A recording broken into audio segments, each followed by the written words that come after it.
I plan the lesson based off of the lessons that I've been doing in my practicum.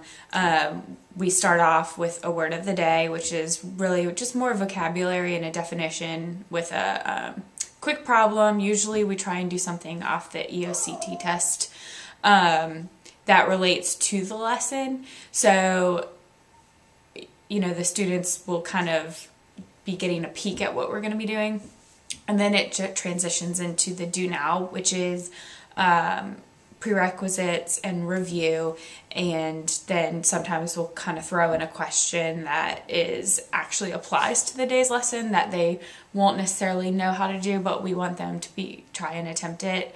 And then I flowed into the lesson, which it was more like an activity and an overall review of things that had been learned about quadratic functions.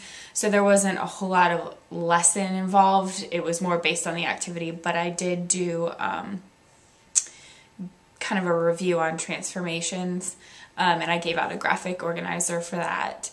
And then the students watched a video clip of a TV show which the activity was based off of, so that just kind of sets up the scenario and just makes it a little bit more exciting than just reading it on a piece of paper. And then they worked on an activity in pairs or in groups, and then we had a closure, which kind of brings everything back together and kind of, you know, wraps up the lesson. So I think that generally flows pretty well, and just having a set schedule and like timeline for each lesson makes it a little bit easier to plan as well, and the students know it's expected of them every day. They know that these are the steps we're going to take throughout the lesson. So